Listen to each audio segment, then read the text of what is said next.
सद्गुरु देव की सत्य सनातन धर्म की सब संतन की।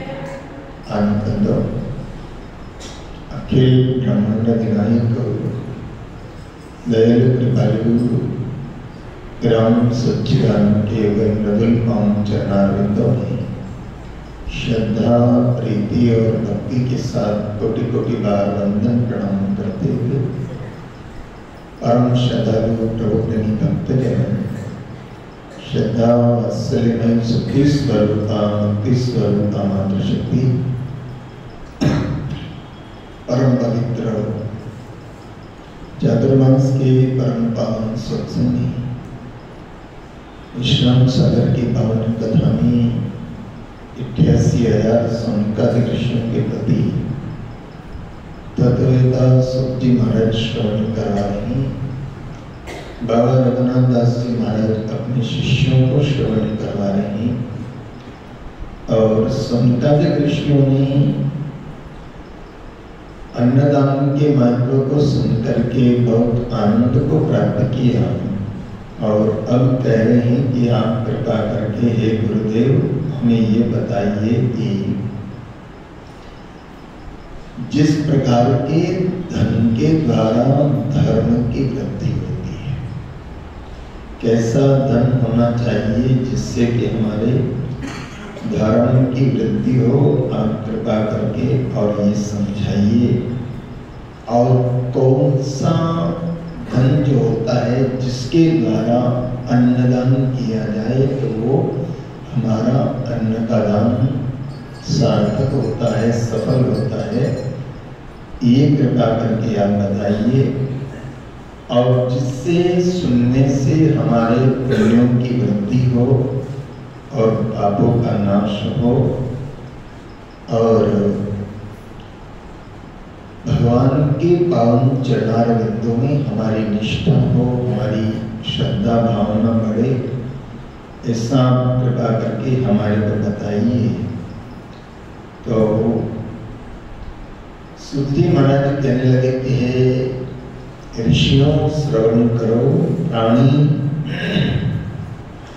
धर्म के द्वारा, अपनी मेहनत के द्वारा, अपने परिश्रम के द्वारा बिल्कुल जो भी धन कमाता है और वो धर्म से, नीति से, बिना किसी के अधिकारों की चेष्टाओं को, बिना किसी के अधिकारों को मिटाए बिना, क्योंकि जिस धन पर हमारा हक नहीं है और ऐसा धन हम ग्रहण करते हैं और उस धन के द्वारा अगर हम पुण्य के कार्य करते भी हैं, लेकिन वो धन जिसका है, जिसका हक का है, तो सारा पुण्य किसको लगता है?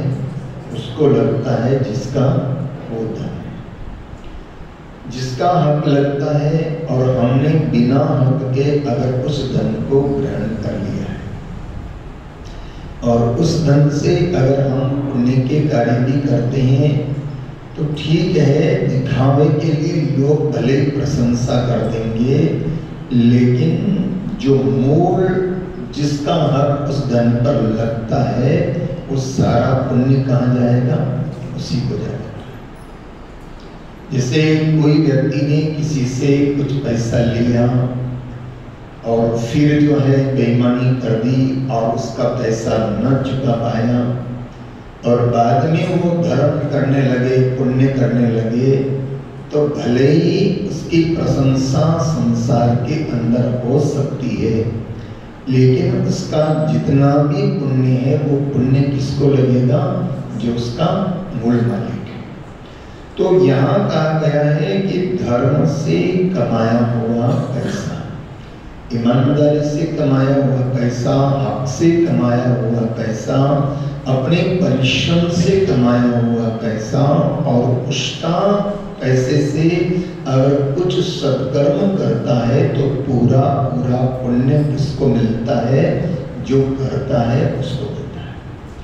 और यहाँ एक बहुत प्यारी कथा श्रवण कराई है कि सोरठ प्रदेश में, सौराष्ट्र जो अपना गुजरात का हिस्सा है, सोरठ उसको कहते हैं, सौराष्ट्र प्रदेश के अंदर एक राजा है जिनका नाम है वीरभद्र। और ये वीरभद्र राजा है जो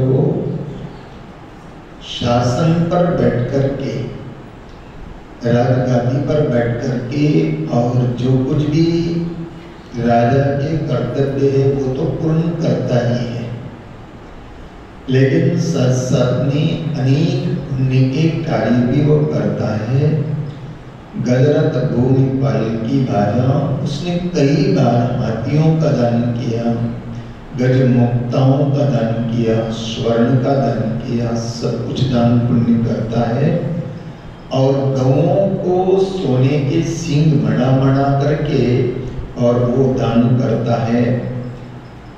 ऐसे सैयादान उसने किया है, यज्ञ महोत्सव किए हैं, और इस प्रकार से सारे कार्य वो राजा कर तो रहा है। और समय परिवर्तनशील होता है, देखिए, क्योंकि एक जैसा समय कभी किसी का नहीं रहता, क्योंकि आज जहां सुख है कल वहां दुख नहीं, आज जहां संपन्नता है कल वहां विपन्नता नहीं है। आपने देखा होगा कि कई लोग ऐसे होते हैं कि निर्धन होते हैं, लेकिन समय की पलटी खाता है और निर्धन क्या बन जाता है, धनवान बन जाता है।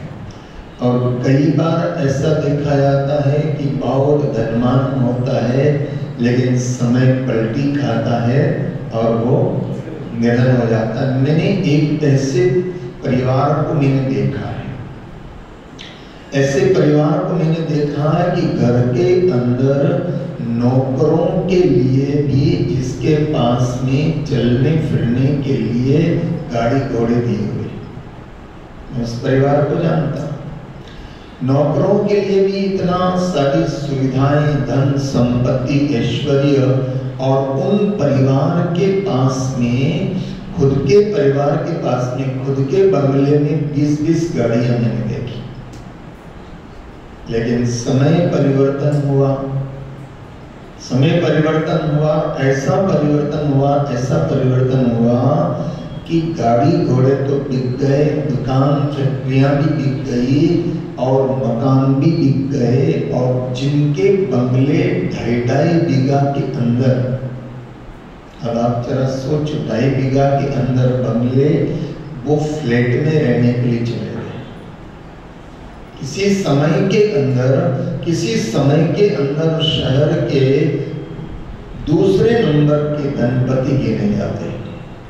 लेकिन इतना सब कुछ होते, मैंने दोनों स्थितियां देखी, मैंने उस परिवार की दोनों स्थितियां देखी, लेकिन ऐसी स्थितियां भी देखी कि एक भाई के 2.5 बीघा के अंदर बंगले, 20-20 गाड़ियां कंपाउंड में खड़ी रहती, फ्लैट में रहने चले गए, सब कुछ बिक गया।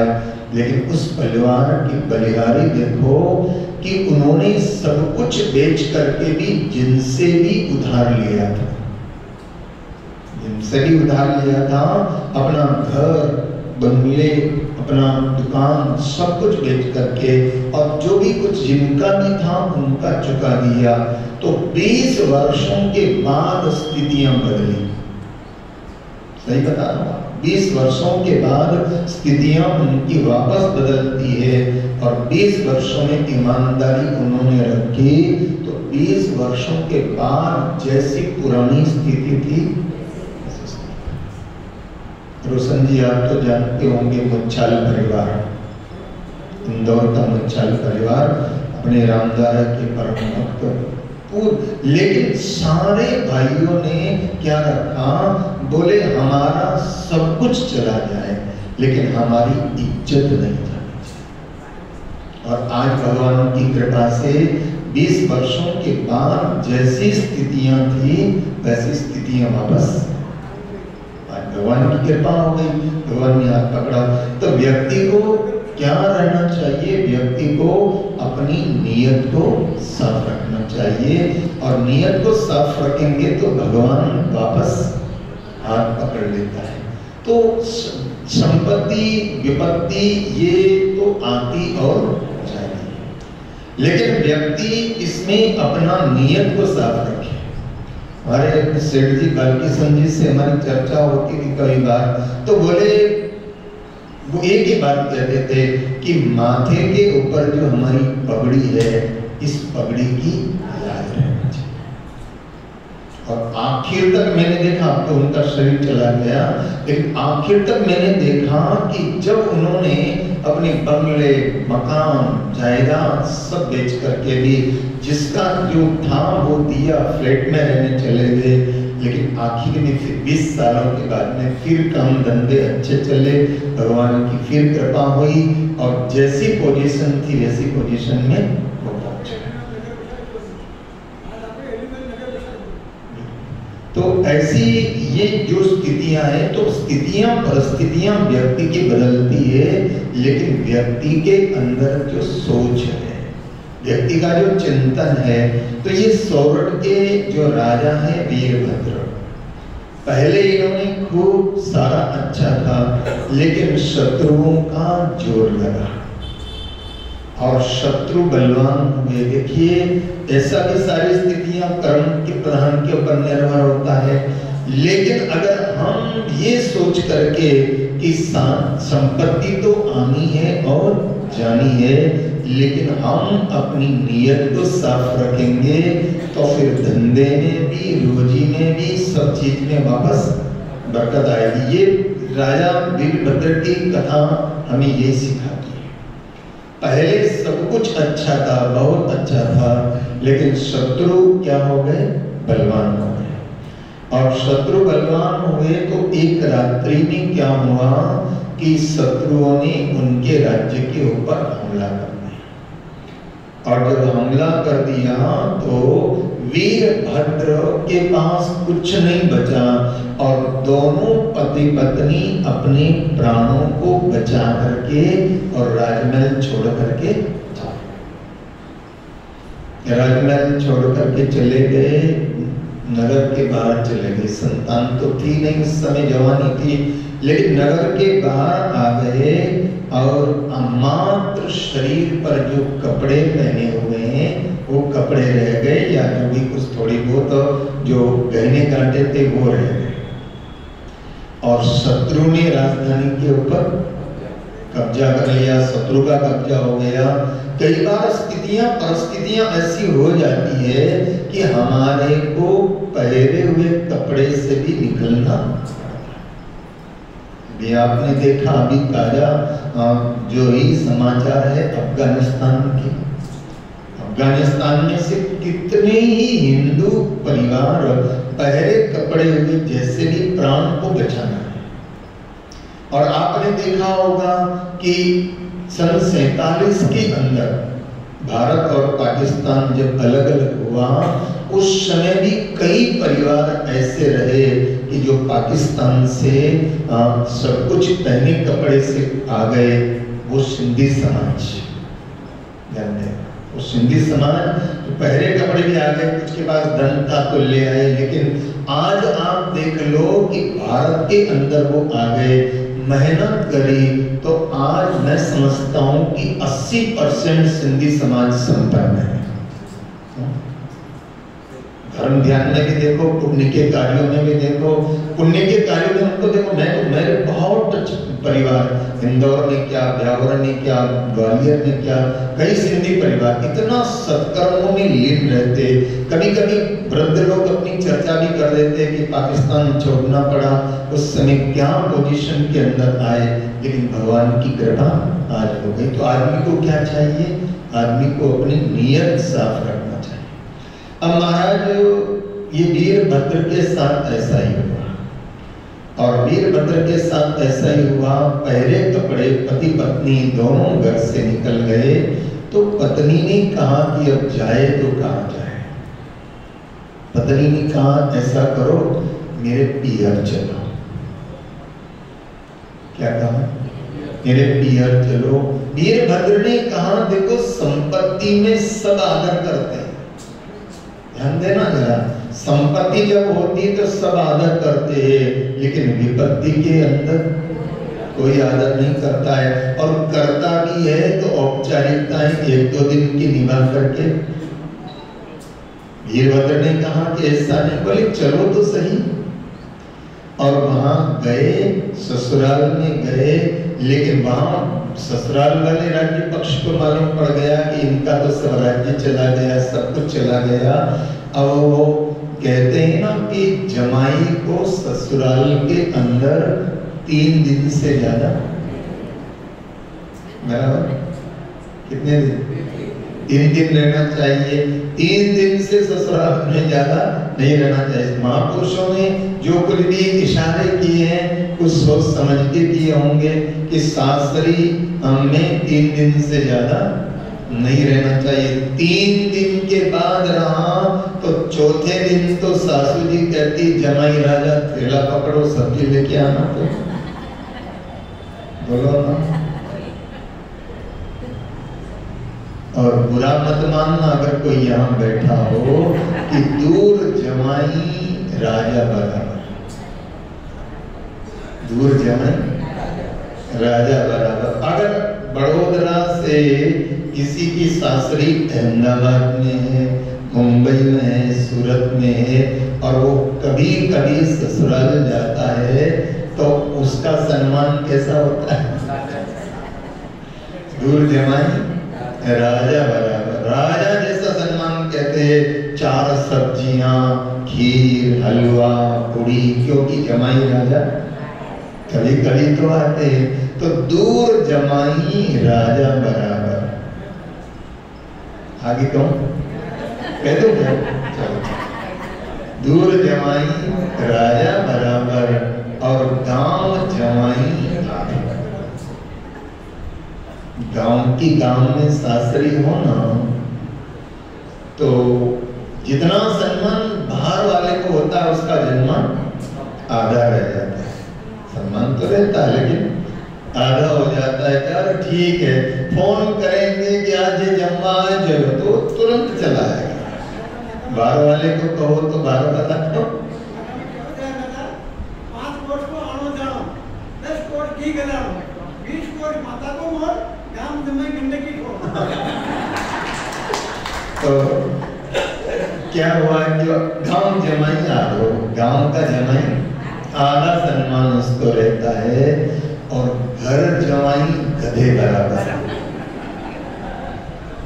तो संजीवों का गंडकी ठोड़, तो घर जमाई गधे बराबर, और मर्जी आए जितना ला दो। अब ये वीरभद्र जो है ससुराल में गए, लेकिन ससुराल में भी जब राजा था, सम्राट था, और उस वक्त जो सम्मान मिलता था वो सम्मान नहीं रहा। 3 दिन हो गए तो आखिर के अंदर सम्राट ने, वीरभद्र ने कह दिया कि देख तेरे को यहाँ रहने की इच्छा हो तो रह सकती है, लेकिन मैं तो अब यहाँ, क्योंकि जो मान सम्मान में जिया हो ना, ध्यान देना, मान सम्मान में जिया हो, उदारता में जिया हो, और ऐसा व्यक्ति कहीं भी चला जाएगा तो भी अपना जो स्वभाव है उसको नहीं छोड़ेगा। सम्मान से रहा है, मान से रहा, वो मान से रहेगा। तो उसने, वीरभद्र ने कहा कि मैं तो अब तेरे यहाँ पियर में नहीं रह सकता, बोल तेरी क्या इच्छा है? तो उसकी पत्नी सीता जैसी, उसने कहा महाराज आप जहां हो वहीं हैं। और ध्यान देना, नारी की परीक्षा भी कब होती है? नारी की परीक्षा कब होती है? नारी की परीक्षा पति की मुसीबत में होती है। इसलिए कभी मुसीबत आए, पति के ऊपर मुसीबत आए, पति बेरोजगार हो जाए, तो उसको ऐसा नहीं कि ताने मार मार करके उसको परेशान कर दे। स्थितियां परिस्थितियां बदलती रहती है, जानते ना। और एक कहावत है कि कभी घी घना और कभी मुट्ठी, ये स्थितियां आती है जीवन के अंदर कि कभी घी घड़ा और कभी मुट्ठी चना, लेकिन घी घड़ा उसमें भी आनंद मनाओ और मुट्ठी चने खाने को मिल रहे हैं उसमें भी आनंद मनाओ। क्यों? क्योंकि समझो और समझाओ, थोड़ी में मौज मनाओ, दाल रोटी खाओ प्रभु के। और एक बात बताना, रोज कोई हलवा पूड़ी खा सकता है? बोलो ना, रोज हलवा पूड़ी नहीं खा सकते, रोज खीर पूड़ी नहीं खा सकते, रोज तो क्या खा सकते? और आप कितना ही संपन्न हो, ध्यान देना, कोई व्यक्ति कितना ही संपन्न हो, उसको पूछो कि आपका धंधा कैसा चल रहा है, तो वो क्या कहेगा? ठाकुर जी की कृपा से दाल रोटी मिल रही। भले वो हलवा पूड़ी खाता होगा लेकिन कहेगा क्या? रोज तो क्या खा सकते हैं? हलवा पूड़ी रोज नहीं खा सकते, दाल रोटी रोज खा सकते हैं।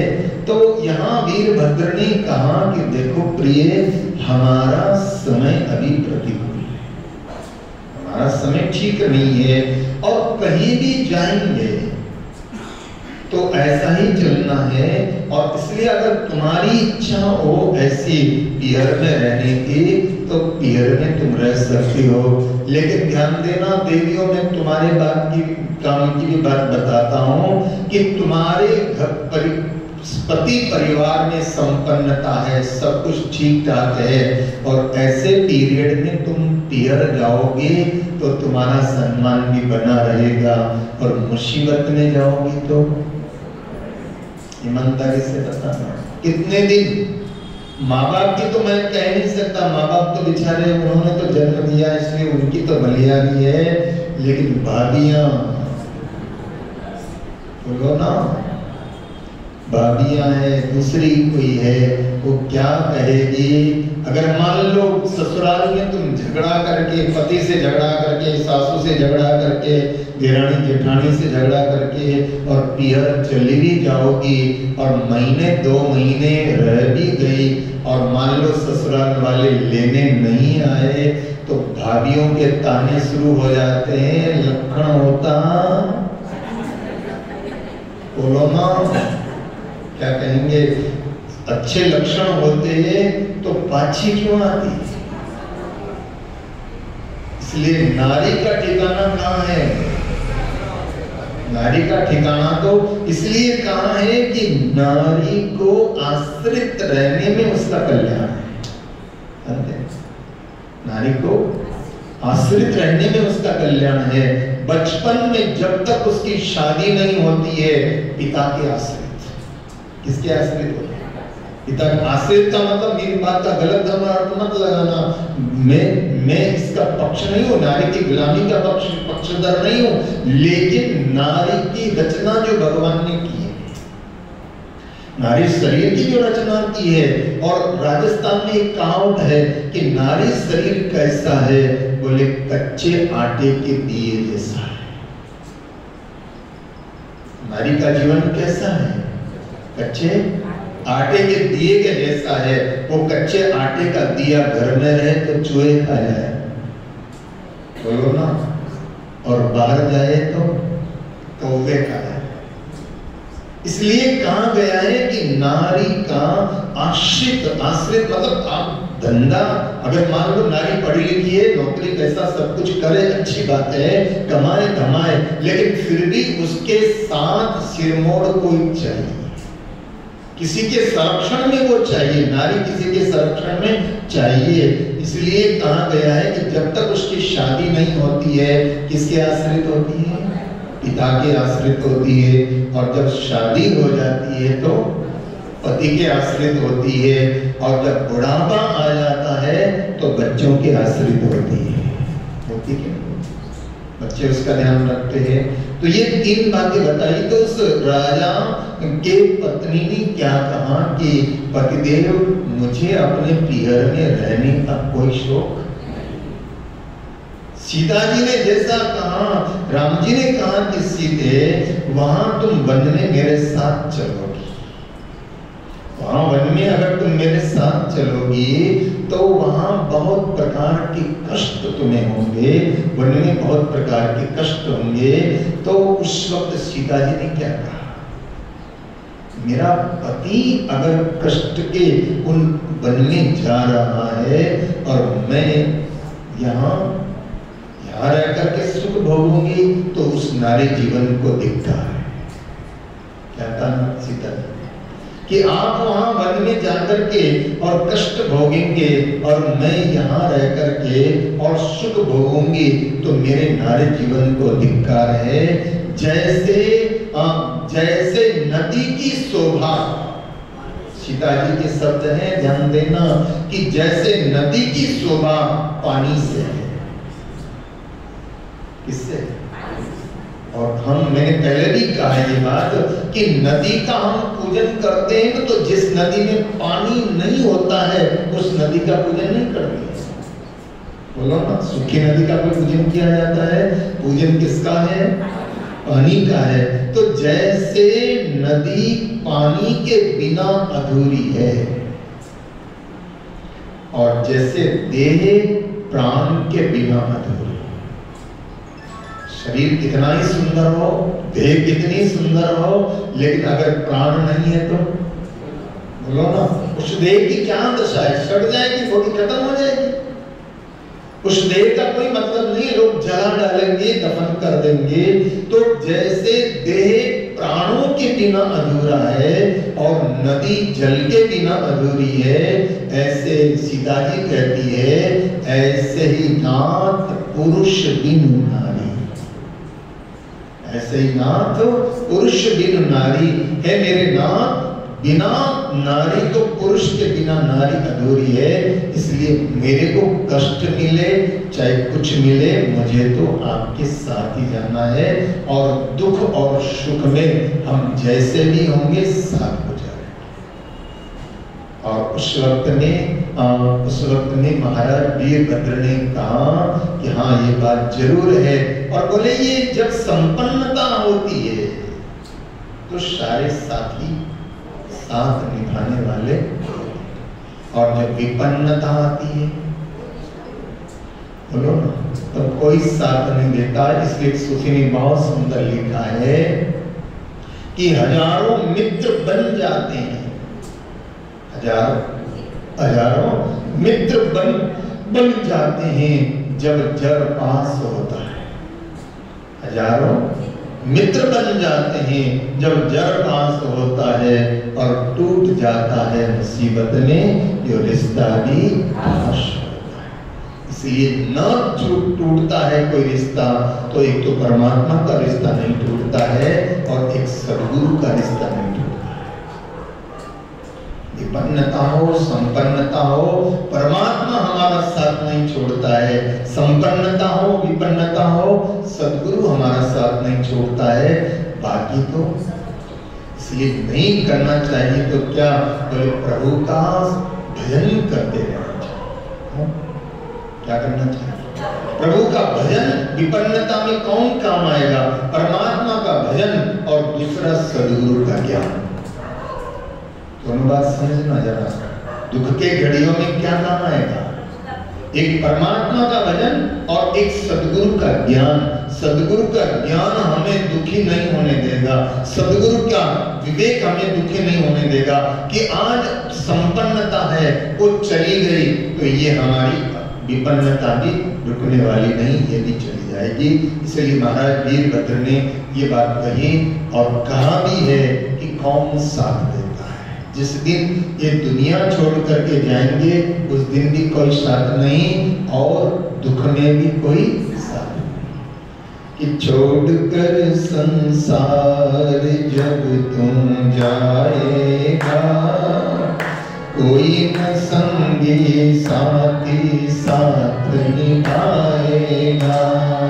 छोड़कर संसार जब तुम जाएगा, कोई न संगी तेरा साथ निभाएगा। कोई न साथी तेरा साथ निभाएगा। छोड़कर संसार जब तुम जाएगा, कोई न साथी तेरा साथ निभाएगा।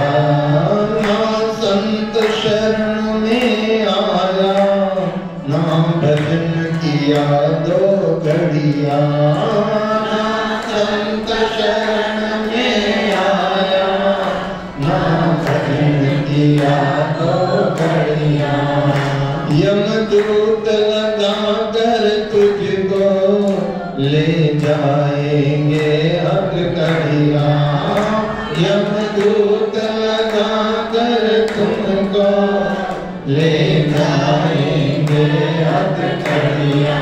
कौन तुझे छुड़ाएगा, कोई न संगी साथी साथ निभाएगा। छोड़ कर संसार जब तुम जाएगा, कोई न संगी साथी साथ निभाएगा। क्यों करता मेरा मेरा ये दुनिया रे न बसेरा, क्यों करता मेरा मेरा ये दुनिया रे न बसेरा। या कोई न रहने वाला ये चंद दिनों का डेरा, या कोई न रहने वाला ये चंद दिनों का डेरा। हंस उड़ जाएगा, कोई न साथी तेरा साथ निभाएगा। हंस उड़ जाएगा, कोई न साथी तेरा साथ निभाएगा। छोड़ कर संसार जब तुम जाएगा, कोई न साथी तेरा साथ निभाएगा। छोड़ कर संसार जब तुम जाएगा, कोई न साथी तेरा साथ निभाएगा। सत्संग की गंगा है ये, तू इसमें लगा ले गोता। सत्संग की गंगा है ये, तू इसमें लगा ले गोता। वरना इस दुनिया से तुम जाएगा एक दिन रोता। वरना इस दुनिया से तू जाएगा एक दिन रोता। फिर पछताएगा, कोई न संगी साथी साथ निभाएगा।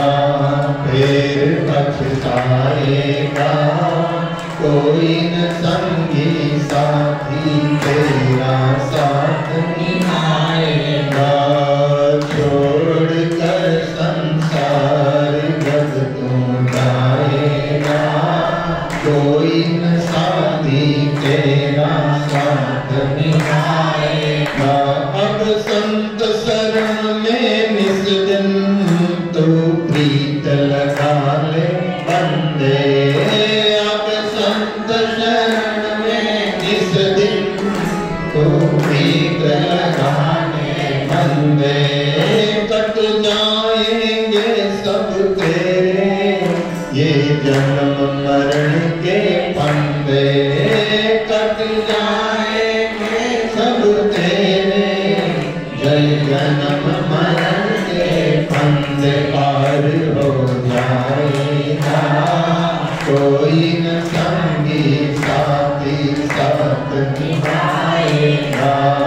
पार हो जाएगा, कोई न संगी साथी साथ निभाएगा। छोड़ कर संसार जब तू जाएगा, कोई न संगी साथी साथ निभाएगा। छोड़ कर संसार जब तू जाएगा, कोई न संगी साथी साथ निभाएगा।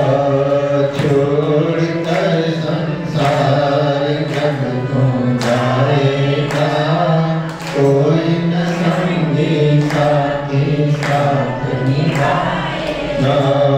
छोड़ कर संसार जब तू जाएगा, कोई न संगी साथी साथ निभाएगा। छोड़ कर संसार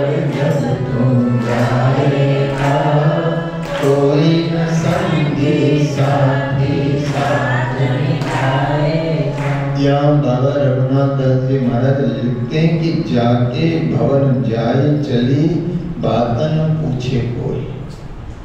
जहां जहां भी ये महाराज वीरभद्र जाते हैं लेकिन कोई उनकी बात नहीं पूछता है।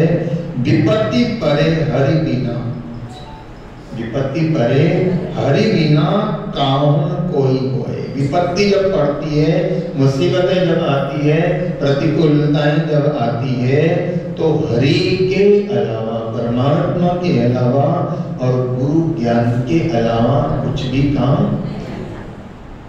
और ध्यान देना, विपत्तियां जब आए ना तो परमात्मा के नाम का आश्रय तो जरूरी है ही सही, साथ साथ में गुरु के ज्ञान का आश्रय जरूरी है, क्योंकि गुरु का ज्ञान हमें टूटने नहीं देगा। गुरु के शब्द अगर हमें याद रहेंगे ना तो हमें टूटने नहीं देगा। और कई बार जिनको गुरु ज्ञान का आश्रय नहीं होता ना, वो लोग टूट जाते। क्या करते, अब तो इतनी बड़ी मुसीबत आ गई तो वो क्या कदम उठाते हैं, वो आत्महत्या कर लेते हैं, कहीं जाकर के मर जाते हैं या टूट जाते हैं। तो ध्यान देना, परमात्मा के नाम का आश्रय, विपत्ति जब आए तो परमात्मा के नाम का आश्रय और गुरु के ज्ञान का आश्रय हमेशा बना रहेगा।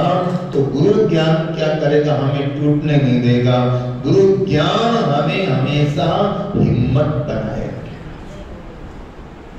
गुरु ज्ञान क्या करेगा, हिम्मत बनाए रहेगा कि प्रतिकूलताएं आई है तो ये भी चली जाएगी, और अनुकूलता नहीं टिकी है तो प्रतिकूलता भी नहीं टिकने वाली है।